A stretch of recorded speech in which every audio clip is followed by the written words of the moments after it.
Ya ngake ya gara-gara donya sampai ribut ndak karu-karuan.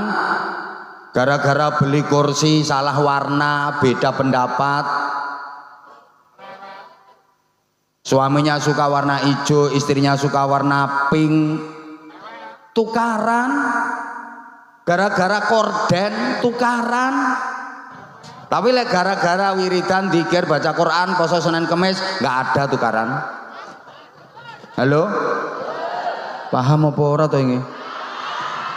Anak harusnya berbakti kepada orang tua, betul? Yang kenceng, ada nggak anak yang berani sama orang tua? Ada nggak anak yang membantah orang tua? Ada nggak anak yang menentang dan melawan orang tua? Itu namanya anak apa? Anak uang. Ya anak uang yang durhaka pasti gara-gara dunia. Gak mungkin gara-gara akhirat. Mbok gara-gara pembagian tanah yang dianggap gak adil. Akhirnya anak terus gak gelem wong tuane. Rasudi aku marorono. Podo-podo anak kok aku dikai bagian ciut. Sing kae kok dikai ombo. Wonten mboten sing ngoten niku? Ana, ada orangnya sekarang lungguhe sikile selonjor.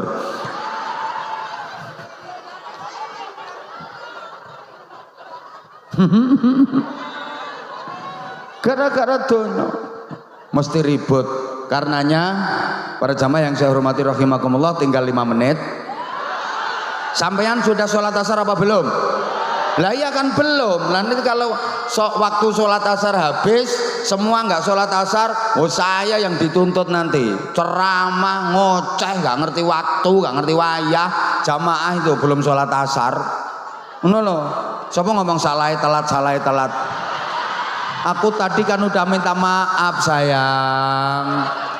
Bukan sengaja. Jalanan rapet, agak macet, banyak perbaikan jalan dan mobilku nggak bisa terbang. Oh no. Halo.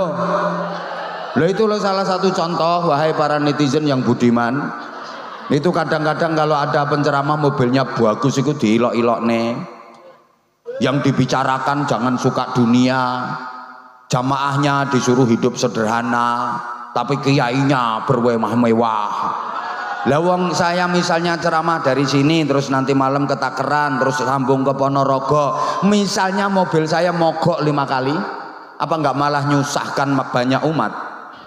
Lagian nggak mikir capeknya badan kayak apa, ya ngomong-ngomongin nggak mikir. Tapi ya udahlah nggak apa-apa, wong orang menilai ya terserah, ngapain? Aku sebenarnya males klarifikasi kayak gini, males. Ngapain sih? Nggak penting gitu loh, kayak gitu itu nggak penting. Jadi karepe mereka itu nek dadi kiai iki ya kudu nganggo sarung sing ngeper, terus klambine welek, terus omahe wis doyong-doyong mereng-mereng, itu baru dianggap betul-betul panutan dunia akhirat. Padahal ngono iki ya gara-gara iri ora keturutan. Asline kan modal hasud asline. Makanya mohon maaf banget. Apapun mari kita pikir dengan jernih, mari kita sikapi dengan hati yang bersih. Kalau misalnya dalam posisi diilok-ilok nih, ya udahlah, Allah Maha tahu. Gitu, nggih? Nggih?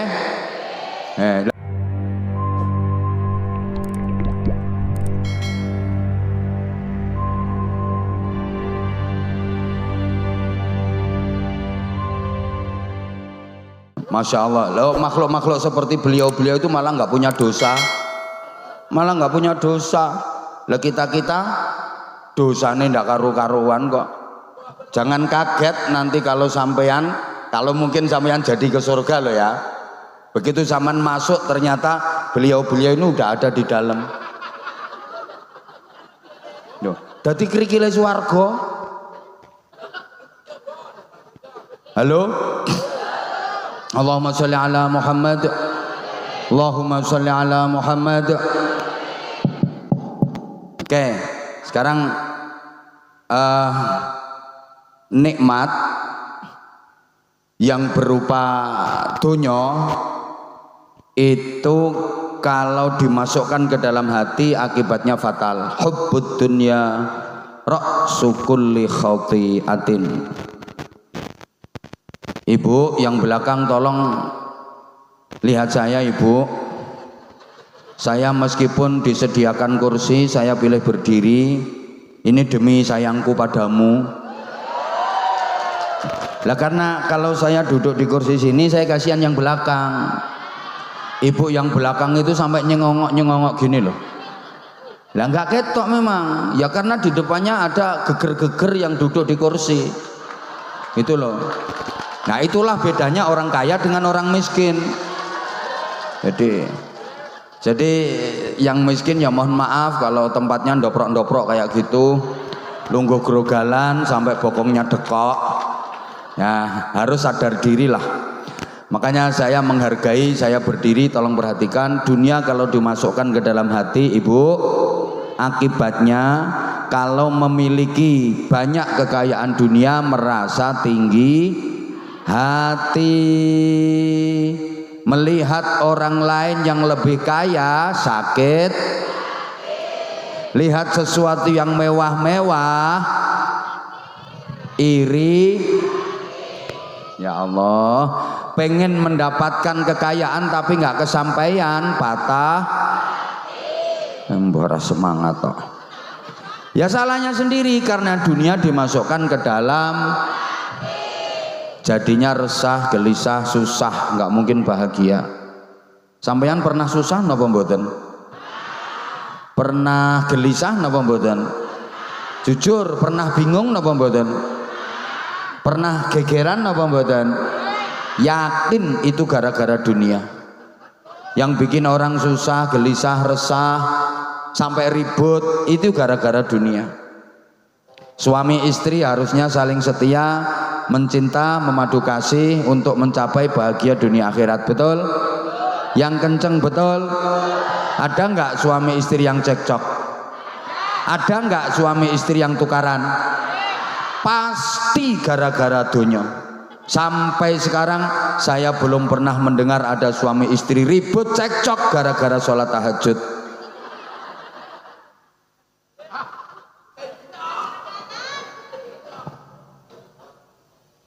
Yang banyak gara-gara apa, Bu?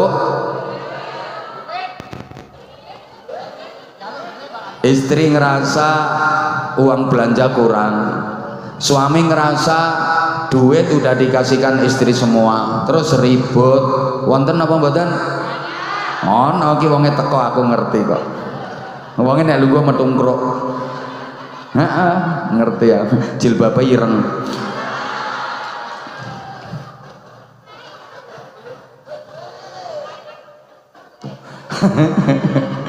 Ya ngake ya gara-gara donya sampai ribut ndak karu-karuan. Gara-gara beli kursi salah warna, beda pendapat.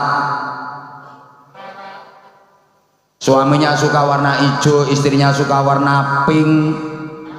Tukaran. Gara-gara korden tukaran. Tapi lek gara-gara wiridan, dzikir, baca Quran, poso Senin Kemis nggak ada tukaran. Halo? Paham apa ora to ini? Anak harusnya berbakti kepada orang tua, betul? Yang kenceng, ada nggak anak yang berani sama orang tua? Ada nggak anak yang membantah orang tua? Ada nggak anak yang menentang dan melawan orang tua? Itu namanya anak apa? Anak uang. Ya anak uang yang durhaka, pasti gara-gara dunia. Siapa yang pengen celaka? Siapa yang pengen menderita? Nggak ada, semua pengen bahagia, betul? Meskipun kaya raya, yang penting bahagia. Nah, daripada miskin menderita, mending jadi orang kaya asal bahagia, betul? Gitu Bapak. Istri cantik nggak apa-apa, yang penting solihah. Daripada udah jelek, cerewet, nesuan, ngamuan, welek, pisan. Wis taqabbalallahu minna wa minkum taqabbal. Semua pengen bahagia dan bahagia itu wajib. Susah itu dosa. Ini udah sering saya ungkap. Saking pentingnya bahagia, setiap azan dikumandangkan ada ajakan dan seruan untuk bahagia. Hayya 'alal falah, ayo bahagia. Diulang 2 kali. Hayya 'alal falah, ayo bahagia. Di sini azan juga masih pakai hayya 'alal falah. Mbak menawa apa-apa larang terus azannya dirubah. Tetap ya pakai hayya 'alal falah ya. Sama di tempat saya sampai sekarang azan juga masih pakai hayya 'alal falah. Bahagia itu wajib. Susah itu dosa. Orang nggak boleh susah. La takhaf wa la tahzan. Allah sendiri yang kasih aturan. Hidup itu jangan takut, hidup itu jangan susah. Orang yang hidupnya diliputi ketakutan dan kesusahan, kesedihan, itu tanda hidupnya nggak bener. Asal hidupnya bener, baik, nggak mungkin orang itu takut, nggak mungkin orang itu susah, nggak mungkin orang itu gelisah. Kenapa orang ketakutan? Karena dia nggak bener. Kenapa orang mengalami kegelisahan dan kesedihan? Karena hidupnya nggak baik. Asal hidupnya baik, bener, nggak mungkin orang itu takut, nggak mungkin orang itu sedih, gelisah. Makanya melakukan kebaikan dengan melakukan keburukan rasanya pasti beda. Orang yang melakukan kebaikan hatinya mesti tentram, bahagia. Orang yang melakukan keburukan, kalau yang dilakukan salah, hatinya mesti resah, gelisah. Pencuri itu waktu dia nyolong, hatinya tenang apa gelisah? Nah, yang bisa jawab berarti pernah.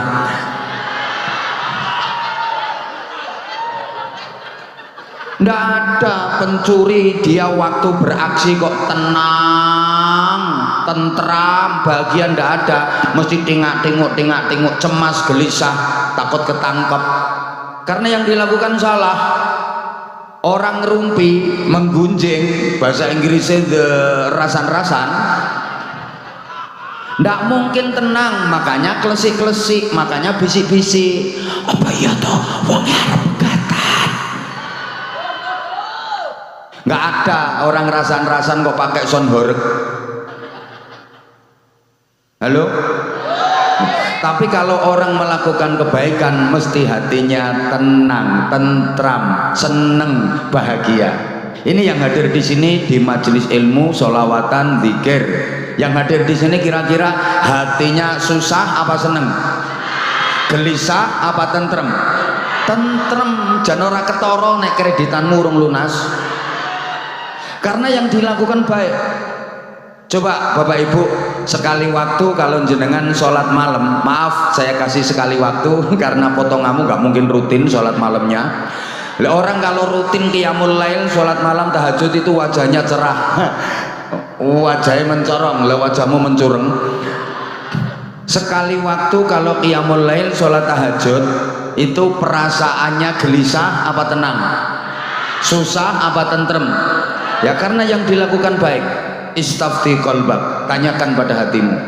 Hatimu melakukan apa saja, melakukan apa saja. Kalau hatinya tenang, tentram, bahagia, pasti yang dilakukan baik. Melakukan apa saja, kok hatinya cemas, gelisah, susah, pasti yang dilakukan salah. Ibu-ibu tolong dijawab. Misalnya ibu naik motor dibonceng suami sendiri sama dibonceng suaminya orang lain, rasanya sama apa beda? Berarti kulino.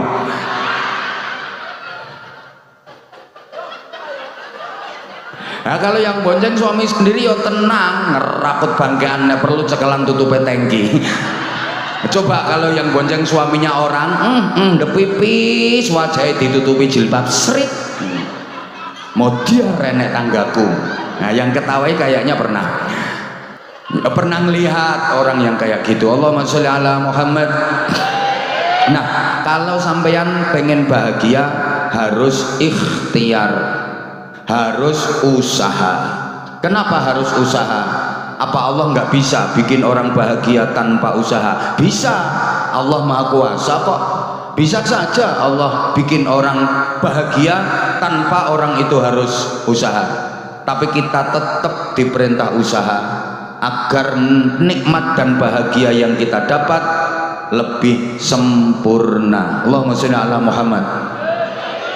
Para jamaah, usaha itu menyempurnakan kebahagiaan. Manusia itu punya karakter suka menikmati hasil karya sendiri, seneng menikmati hasil kerja keras sendiri. Itu karakter manusia. Sampean kerja keras, pontang-panting, banting tulang, peras keringat, mondar riwa, maju ngalor ngetan, mobat moncat, mosak morak, jungkir, nibo, gulung, wes kono penak kari neruske. Aku sing gawe kata-kata yo kentekan kok yo. Patentengan ndak karo-karuan, capek terus dapat hasil, lega, bahagia. Daripada nggak ngapa-ngapain, orang nyapo-nyapo, moro-moro entuk hasil, kurang lega. Bener itu. Kerja keras, patentengan rakaruan polae, mulai nandur, sulam, matun, mupuk, rakaruan polae, patentengan ngobati, terus dapat hasil panen, lega. Daripada orang nyapo-nyapo moro dibiyui panenan, ora patek lega. Kok kaya ora cetha ya diomongi ngene iki. Lho iya Bu, Ibu jenengan masak, wis mulai nyari bumbunya, beli bahan-bahannya, repot, apalagi duitnya ngutang-ngutang. Terus jenengan masak sendiri, keringetan ra karo-karuan, begitu mateng, belum sampai mateng wis diticipi. Lega. Daripada nggak ngapa-ngapain, tahu-tahu dapat, kurang lega. Loh, saya loh misalnya kesini nggak ngapa-ngapain, terus sama Pak Arif Budiharso ini kok terus tiba-tiba saya dibiyui, nggak lega. Makanya saya harus pertentangan ceramah dulu. Coba saya tanya, sampean jawab, kira-kira sampean pilih mana? Orang nyapo-nyapo moro langsung duwe anak, karo nyapo-nyapo dhisik lagek duwe anak, pilih ndi? Ya pilih nyapo-nyapo sih, wong sing penake nyapo-nyapo ae. Enggak ngapa-ngapain terus tahu-tahu punya anak, ya enggak lega. Ya ngapa-ngapain dulu terus diulang-ulang. Ya di bulan baleni nek nyapo-nyapo kuwi. Kok iso wolak-walik barang.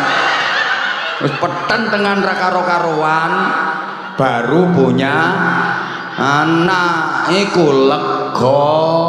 Sampeyan disuruh puasa, lapar, haus, payah, nyapo-nyapo ini namanya, supaya besok di akhirat sampeyan bisa merasakan nikmat dan bahagia sempurna. Loh. Kayak gini sampeyan disuruh ngaji di sini, yang lain entah ngapain itu di luaran, nggak jelas. Mungkin nge-mall, mungkin jalan-jalan, sampeyan di sini. Nah, lungguh, deprok, sesek-sesekan, mampu kelek kecut, mampu untuk selengut-selengut, apalagi yang di belakang kepanasan, bercapek-capek, ngapa-ngapain dulu, nyapo-nyapo dulu, agar besok di akhirat merasakan nikmat yang sempurna. Di saat yang lain tidur lelap di keheningan malam, sampean nyapo-nyapo dulu, bangun, Allahu Akbar, entul-entul, jerit-jerit, gulik-gulik, entut-entut, gobek-gobek, bangun lagi cerekal, Allahu Akbar, entul-entul jadi duli-guli gendut-gendut gobek-gobek. Bangun lagi cerekal, Allahu Akbar, entul-entul jadi duli-guli gendut-gendut gobek-gobek. Loh. Bercapek sing mbok guyu entul-entul iki. Bercapek-capek dulu sampean. Oh, yang lain bekakaan entah nggak jelas, sampean duduk bersilo, zikir, wiridan, muter tasbih, sulastri, sumyati, sulikah, sumini.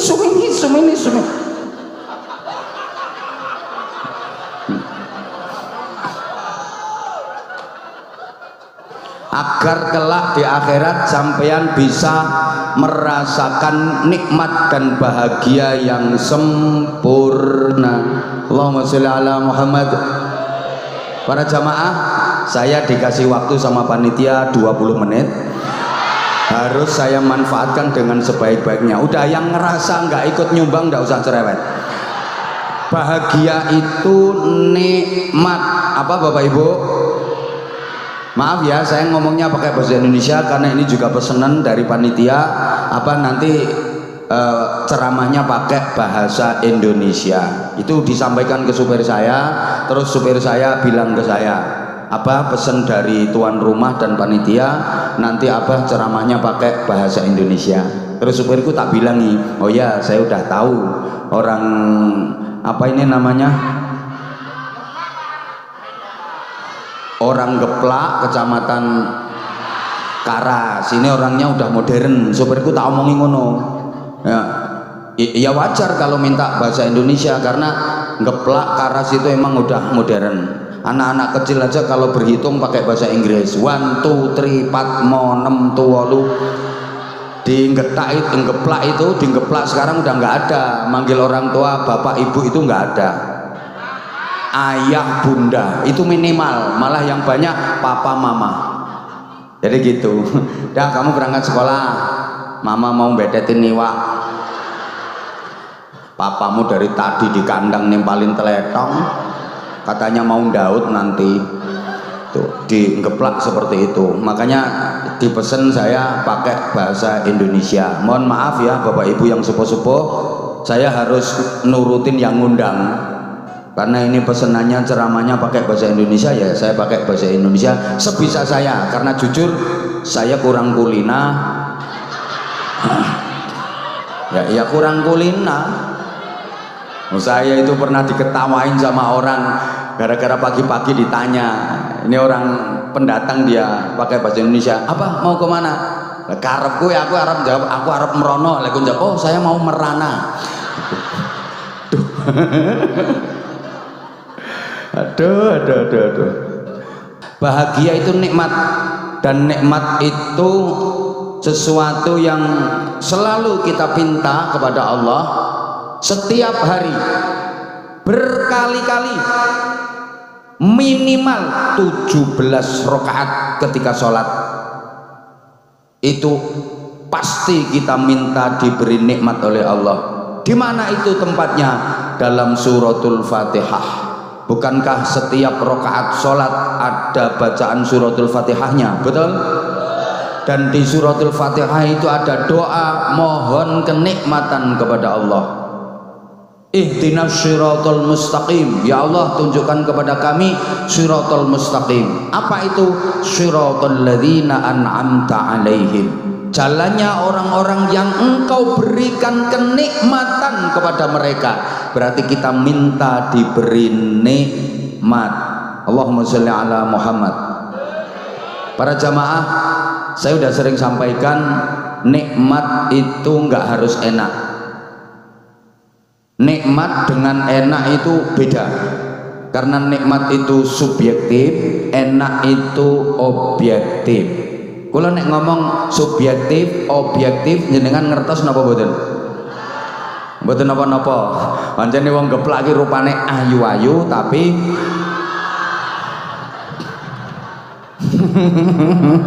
enggak saya enggak. Aku kalau bilang oon itu bahasa akrab. Biar Ya biar kita itu akrab. Aku tuh orangnya nggak bisa jauh dari kamu. Makanya kalau aku bilang Oon jangan marah ya. Ya nggak marah lah, memang Oon beneran kok. Nikmat itu subjektif, enak itu objektif.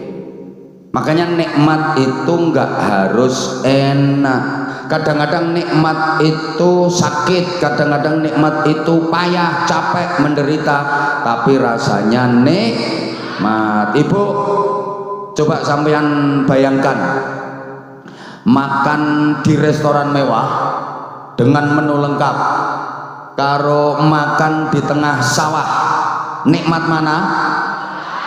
Nah, sawah itu jawabannya orang yang nggak pernah ke restoran.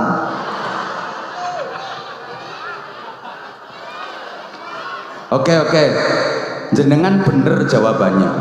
Nikmat makan di tengah sawah boleh jadi, tapi kalau soal enak yang di restoran mewah harganya aja lebih mahal.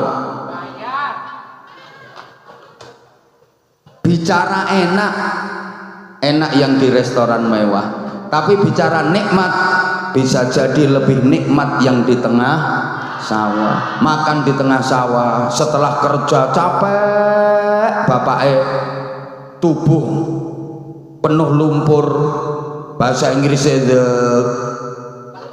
berat kabeh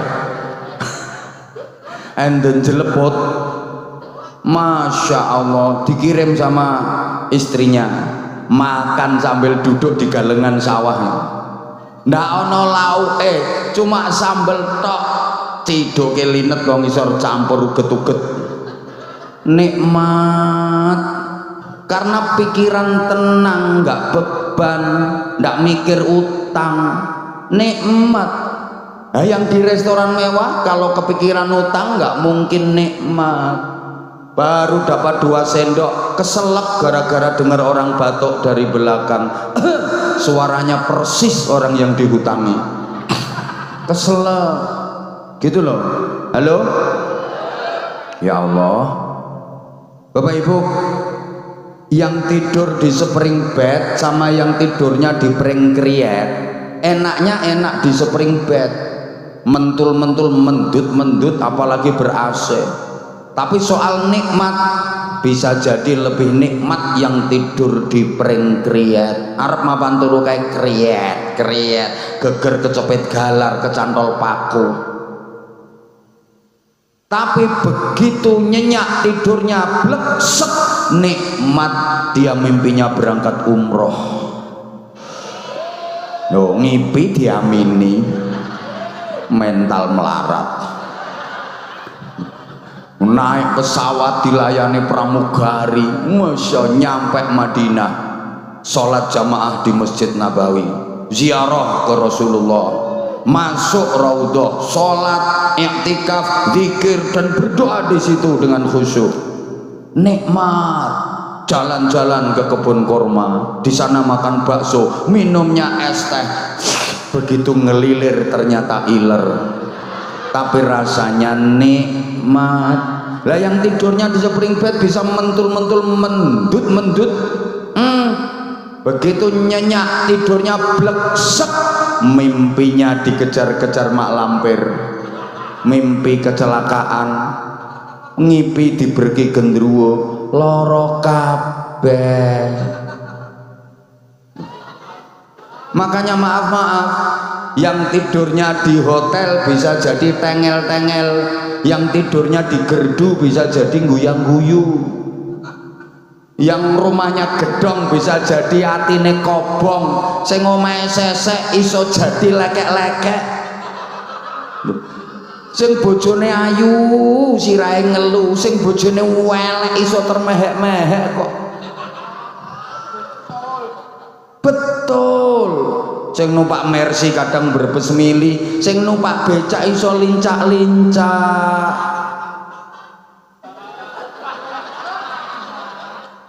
Yang dapat hadiah kadang malah susah, sing kena musibah kadang tambah bunga. Ono lho wong entuk hadiah malah susah, umure wis 70 tahun entuk hadiah jalan-jalan ke Australia. Arep ngopo? Malah susah. Entuk hadiah umroh nilainya 20 juta. Malah susah wong mikir nggo slametan, nggo sangu, nggo oleh-oleh. Halo? Lho sing kena musibah kadang tambah bunga. Ana kena musibah tambah bunga. Kebanjiran ya musibah ya omahe do kelem kae, entuk sembako, entuk mie goreng, entuk minyak goreng, masuk disyuting wartawan mlebu TV iso mesam-mesem karo dada-dada kok. Woi, paham apa ora to ini? Makanya nikmat itu kadang-kadang sakit, tapi nikmat. Ibu, dicubit itu sakit apa sakit? Kurang kenceng, sakit apa sakit? Nah, tapi kalau yang nyubit orang yang dicintai,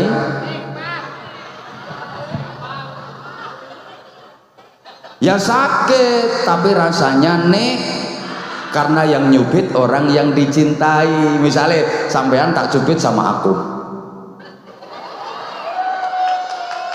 ya sakit, tapi sampean pasti ngerasa nikmat. Apa?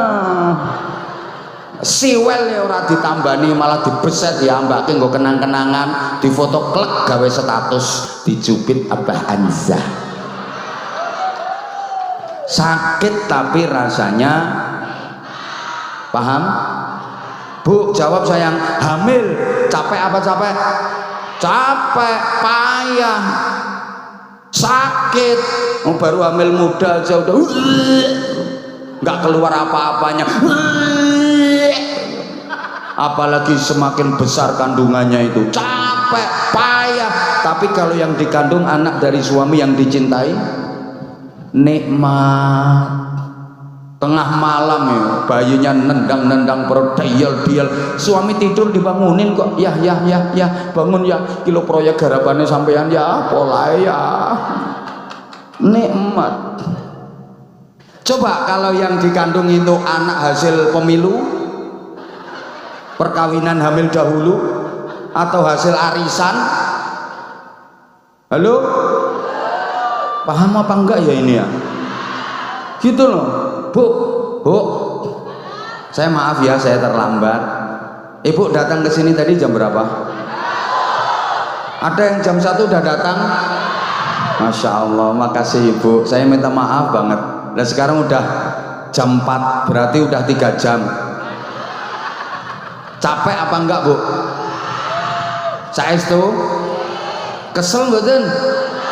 Ngapusi. Lo nggak capek kok lunggumu nek alian ping 14. Sing silo, sembujung, mereng iwo, mereng nengen, selonjor, metungkruk, ngongkek geger ping pira wis. Saya yakin Ibu capek, tapi Ibu ngerasa bahagia karena bisa ketemu sama idola. Ya capek kata siapa nggak capek, tapi nikmat karena bisa ketemu sama aku. Loh, saya kalau ditanya, Abah ceramah terus tiap hari apa nggak capek? Ya capek lah, kata siapa nggak capek. Kalau saya bilang nggak capek, bohong saya. Capek. Ya kayak ini aja, saya pulang haji, libur 5 hari, langsung ngaji terus, kira-kira seminggu. Hongkong 3 hari, pulang nyampe rumah langsung Jawa Tengah 3 hari nggak pulang, besoknya 2 hari nggak pulang. Sampai sekarang belum lah, besok lagi terus nanti tanggal 4 ke Taiwan. Kalau ditanya capek apa enggak Pak? Ya capek. Kalau saya bilang nggak capek bohong, capek. Saya sering nginepnya itu di Hotel Bandung, Gelundung. Capek, tapi meskipun capek saya merasa nikmat, saya merasa bahagia karena saya dapat tambahan dulur. Oh lambe gak ngerti karepku aja ndisiki. Capek, payah, sakit, tapi saya seneng bahagia karena saya dapat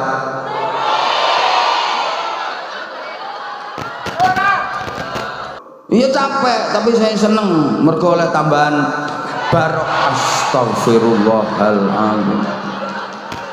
Dulur, duwe karo dulur ki luwih penting.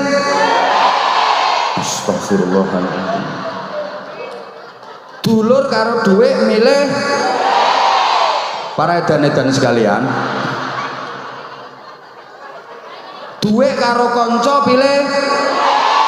Astagfirullahaladzim. Sampeyan ki waras ora to? Duitmu sak pirang-pirang ra ono dulur ora ono kanca urip ijen arep nyapo kae. Diuruki duit nganggur percuma. Ayo. Sampeyan najan randi duit, enggak punya duit sama sekali. Ning sedulure akeh, kancane akeh. Enak apa-apa akeh sing nulung, akeh sing bantu. Nggih napa nggih?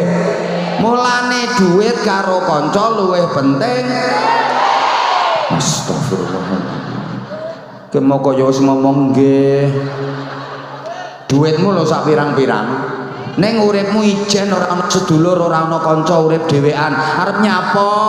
Duit akeh arep nyapo? Wong ijenan ora ana kanca, ora ana sedulur. Arep nyapo? Nggo nguruki awakmu iki duit. Percuma. Ha iki najan sampean ra ndek duit, kancane akeh, sedulure akeh. Ana kesusahan, ana keribetan, akeh sing bantu, akeh sing nulung, nggih mboten? Lah ya berarti duit karo kanca kuwi luwih penting. Astagfirullahaladzim. Iki wong apa watu to ya kijane. Sembuh sak arepmu. Aku sing penting aku jelasno kok, mbok trimo ora mbok trimo pokok tak jelasno. Lho pancen wong iki dikeki kebenaran ki angel kongkon nampa ngono ku angel wong iki balane Abu Jahal kok diomongi ngono. Padahal sampean nek ngerti sejatine donya, jijik sampean. Andai sampean tahu dunia itu seperti apa, sampean pasti jijik. Nabi menyatakan ad-dunya jifah. Donya iku batang. Donya iku apa, Bu? Sing banter. Donya iku apa? Batang. Donya iku bangkai. Andai sampean tahu hakikatnya donya, gilani, menjijikkan, gak sudi sampean. Sehingga Sayyidina Abu Bakar Siddiq ketika ditawari Rasulullah, wahai sahabatku, siapa yang ingin menginfakkan hartanya untuk perjuangan di jalan Allah, langsung beliau angkat tangan. Saya ya Rasulullah. Oke, berapa yang mau diinfakkan wahai Abu Bakar? Seluruhnya. Kok nggak eman, nggak sayang? Enggak. Karena Sayyidina Abu Bakar Siddiq sudah bisa memandang dunia itu sebagai bangkai. Wong donya kuwi batang, dijaluk ya ora eman, nyoh hi nyoh kilo sapa maneh kilo nyoh hi nyoh bangkai. Jadi orang kalau sudah mukasyafah, nggak ada hubbud dunya, nggak ada cinta kepada dunia, karena dia sudah bisa memandang dunia itu sebagai bangkai. Donyoku batang. Jadi nyawang duit itu ketok laran. Orang kalau sudah mukasyafah, kalau saya belum bisa Pak Arif, saya belum bisa. Jadi benar kalau saya belum bisa. Jadi sampai sekarang saya melihat duit tetap kelihatan duit. Tahu yang lain, kalau saya belum bisa. Dan nanti kalau saya bilang bisa, nyawang donyo, nyawang duit ketok laran, krungu panitia gawat. Bisa-bisa ceramah kemana-mana mulai digawani larangan. Saya nggak bisa. Sorry Bapak Ibu, saya hari ini agak dikepung oleh orang-orang yang luar biasa. Ya, di depan ada dia, di belakang ada dia. Lihat, yang sana teriak-teriak, yang sini bengok-bengok. Coba seperti apa? Masa kayak gitu mau ditangkap sama Kapolsek kan nggak mungkin. Malah harus dilindungi kan? Itu loh. Awas ketularan kamu nanti. Masya Allah. Loh, makhluk-makhluk seperti beliau-beliau itu malah nggak punya dosa. Malah nggak punya dosa. Lah kita dosanya ndak karu-karuan kok. Jangan kaget nanti kalau sampean, kalau mungkin sampean jadi ke surga loh ya. Begitu zaman masuk ternyata beliau-beliau ini udah ada di dalam. Loh, dadi krikile swarga. Halo. Allahumma sholli ala Muhammad Allahumma sholli ala Muhammad.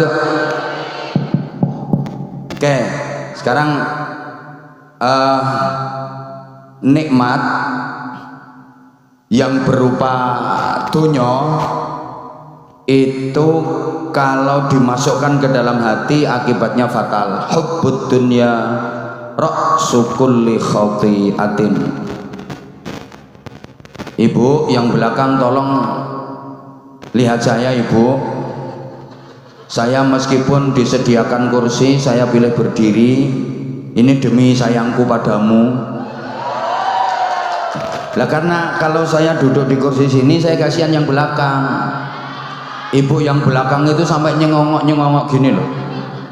Lah nggak ketok memang. Ya karena di depannya ada geger-geger yang duduk di kursi. Itu loh. Nah itulah bedanya orang kaya dengan orang miskin. Jadi yang miskin ya mohon maaf kalau tempatnya ndoprok-ndoprok kayak gitu, lungguh grogalan sampai bokongnya dekok. Ya harus sadar diri lah.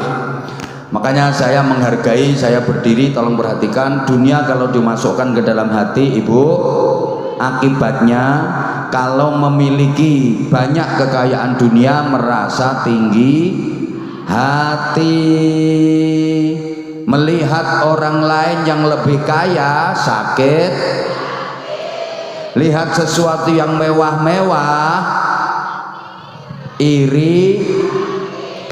Ya Allah, pengen mendapatkan kekayaan tapi nggak kesampaian, patah, boros semangat toh. Ya salahnya sendiri karena dunia dimasukkan ke dalam, jadinya resah, gelisah, susah, nggak mungkin bahagia. Sampeyan pernah susah napa mboten? Pernah gelisah napa mboten? Jujur, pernah bingung napa mboten? Pernah gegeran apa mboten? Yakin itu gara-gara dunia. Yang bikin orang susah, gelisah, resah, sampai ribut itu gara-gara dunia. Suami istri harusnya saling setia, mencinta, memadu kasih untuk mencapai bahagia dunia akhirat. Betul? Yang kenceng betul? Ada nggak suami istri yang cekcok? Ada nggak suami istri yang tukaran? Pasti gara-gara dunia. Sampai sekarang saya belum pernah mendengar ada suami istri ribut cekcok gara-gara sholat tahajud.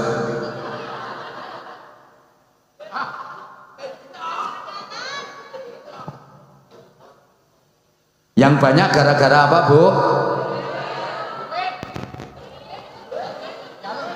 Istri ngerasa uang belanja kurang, suami ngerasa duit udah dikasihkan istri semua, terus ribut. Wonten apa mboten? Ono ki wonge teko, aku ngerti kok. Wonge nek lungguh metungkruk. Heeh, ngerti ya. Jilbabe ireng. Iya ngake ya gara-gara donya sampai ribut ndak karu-karuan. Gara-gara beli kursi salah warna, beda pendapat. Suaminya suka warna hijau, istrinya suka warna pink. Tukaran gara-gara korden, tukaran. Tapi lek gara-gara wiridan, dzikir, baca Quran, poso Senin Kemis, nggak ada tukaran. Halo? Paham apa ora to ini? Anak harusnya berbakti kepada orang tua, betul? Yang kenceng, ada nggak anak yang berani sama orang tua? Ada nggak anak yang membantah orang tua? Ada nggak anak yang menentang dan melawan orang tua? Itu namanya anak apa? Anak uang. Ya anak uang yang durhaka. Pasti gara-gara dunia. Gak mungkin gara-gara akhirat. Gara-gara pembagian tanah yang dianggap gak adil. Akhirnya anak terus gak gelem wong tuane, rasudi aku marorono. Podo-podo anak kok aku dikai bagian ciut. Sing kae kok dikai ombo. Wonten-wonten sing ngoten niku? Ana, ada. Orangnya sekarang lungguhe sikile selonjor.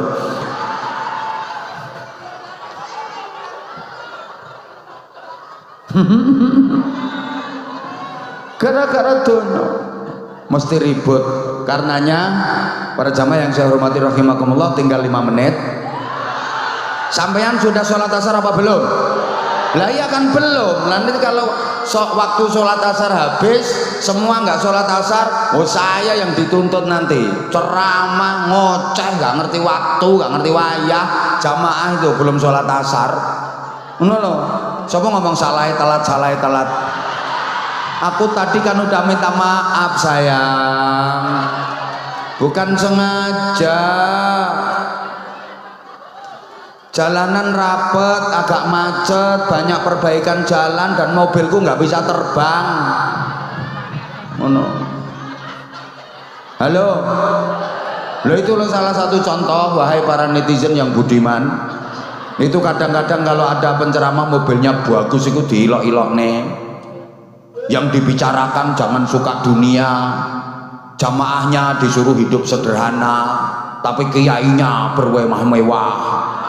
Lawang saya misalnya ceramah dari sini terus nanti malam ke Takeran terus sambung ke Ponorogo, misalnya mobil saya mogok 5 kali, apa nggak malah nyusahkan banyak umat? Lagian nggak mikir capeknya badan kayak apa, ya ngomong-ngomongin nggak mikir. Tapi ya udahlah, nggak apa-apa, wong orang menilai ya terserah, ngapain. Aku sebenarnya males klarifikasi kayak gini, males. Ngapain sih? Nggak penting gitu loh. Kayak gitu itu nggak penting. Jadi karepe mereka itu nek dadi kiai iki ya kudu nganggo sarung sing ngeper, terus klambine welek, terus omahe wis doyong-doyong, mereng-mereng, itu baru dianggap betul-betul panutan dunia akhirat. Padahal ngono iki ya gara-gara iri ora keturutan. Asline kan modal hasud asline. Makanya mohon maaf banget, apapun mari kita pikir dengan jernih, mari kita sikapi dengan hati yang bersih. Kalau misalnya dalam posisi diilok-ilok nih, ya udahlah, Allah Maha tahu. Gitu, nggih. Nggih. Lah bayangke misalnya aku teko Bojonegoro tekan kene nggawa sepeda motor sing kata ngisi bensin ae nganti ping 5. Ayo. Orang tim saya aja kalau lagi misalnya kayak kemarin waktu mau ke Malang mogok mobilnya di tol, harusnya dari Malang geser Sidoarjo, akhirnya yang di Malang nggak bisa ngikut karena mobilnya mogok. Loh, padahal itu mobilnya ya wis lumayan apik. Coba kalau kayak gitu, kayak ini tadi tim saya buanter gara-gara pengen cepet nyampe lokasi, ketilang dan anak buah sampean niku sing nilang gak beres yo. Buru-buru pengen cepet nyampe lokasi karena kan yo udah di anu sama panitia, jalanan kosong,